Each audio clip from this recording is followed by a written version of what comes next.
In this final video, we're going to look at a couple of websites that will help you determine how easy it is to do business in your country. Remember that you're going to be building some sort of structure, so there are a lot of things to take into consideration. How easy is it to get a building permit, and are you expected to bribe some sort of county official? And let's hope that that's not the case, but the Olympic Committee would want to know if this is the case. So the first place we're going to start looking is Transparency International. And in fact, we don't even really need to Google this. We can just put in transparency.org. So this is a nonprofit, non-governmental organization which tracks and fights corruption throughout the globe. They are known for their Corruption Perceptions Index, which measures levels of perceived corruption around the world. So essentially, a 0 is highly corrupt, and it goes up to 100, which is very clean. And no, not a single country in the world has a score of 100.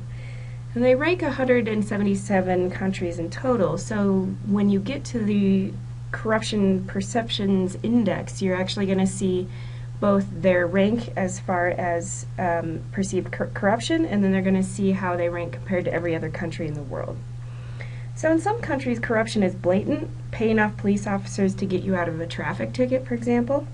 And in others, it's a little more subtle, like paying an extra, quote, fee to the permitting office to start construction on your building. So avoiding corruption is very important to the Olympic Committee, and it helps to demonstrate how low the corruption index is in your country. That way you'll have a better chance of winning the bid. And if you are building in another country, then you kind of want to avoid as many obstacles as possible. So to do a search for your country in Transparency International, it's very simple. You go to What We Do, and they have corruption by country. Within here you can just select your country by the map, or you can choose it in the drop-down list. In some of the countries there's an introduction. In this one we just go right to the Data and Research tab. So in your country it might say Introduction, and then you want to click on this tab. This gives you your corruption measurement tools. So the Perceptions Index number for Russia is 28 out of 100. Remember, 0 is very corrupt and 100 is not very corrupt. So, as you can tell, Russia is quite a corrupt country, and it's ranked 127 out of 177. Now you might think, but what kind of corruption are we talking about? When we go into public opinion, you will see a survey that they took amongst Russian citizens. So it's the percentage of people who have reported paying a bribe, it's how they feel their government is working to fight corruption, and you can see the institutions perceived to be most affected by corruption. Here we have police and public officials. So this kind of explains why in Russia everybody has dash cams, because if they get pulled over by the police, they at least have proof of what happened when they go to trial.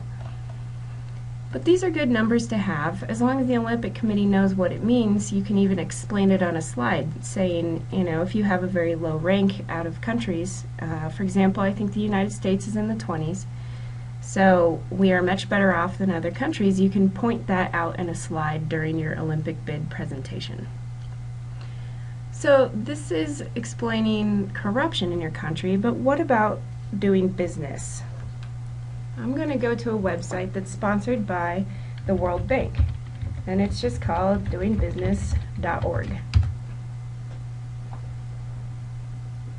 So this is a website that is used by governments and business owners to make decisions about investing in different countries.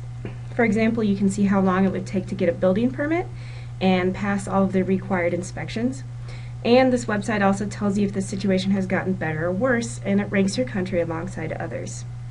You can use these numbers to illustrate an improvement in the business climate. And it's very easy and quick to look up the number, and you can decide how deep you want to go, or you could just present the basic number to your colleagues. And in addition, some but not all countries have subnational data that actually looks at the large cities within the country.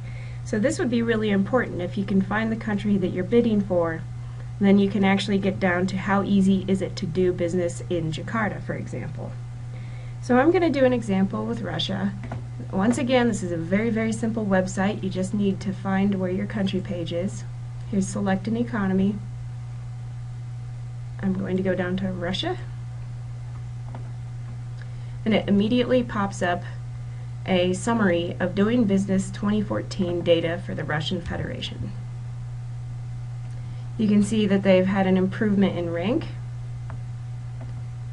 You can see that in 2014 they are 88, and in 2013 they were at 100, so they've actually gone up quite a bit. When you see a check mark, that means that there has been a reform that has occurred with regards to this type of category.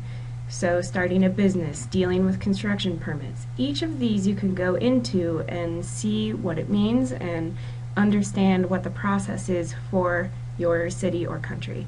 So I'm going to do an example with dealing with construction permits. This tells you the time to complete all of these different forms and regulations. It tells you the cost. It compares it to the other countries in terms of days, percentage of income, and procedures. And it gives you the different rankings. In addition, you can also view the type of reform that was recently passed in this country to make doing business easier. So here we can see why it's easier to get construction permits in Russia. If we go back, you can see all of these different categories. Getting credit is another important one. Protecting investors. All of these are really great indicators for telling the committee how easy it is to do business within the country, and that will make them more likely to be willing to invest in it. And as I mentioned before, and finally, we have subnational data. This is not going to be on every single page, but it might be on yours. You can select a city. I'm going to select St. Petersburg for fun. And we are going to see specific data for the city. So in Russia, St. Petersburg is the #1 place to start a new business, and it's a #9 place to deal with construction permits. So it's a little bit easier to do business in St. Petersburg as opposed to other countries. So I hope that these have all given you some ideas on how to present data, statistics, government information, demographics, doing business, staying transparent, illuminating different indicators that have changed over time with regards to health, education, labor force, etc. And if you have any questions, feel free to contact me at any time. My email is up here on the tutorial, and I will see you in class on Friday. Thank you.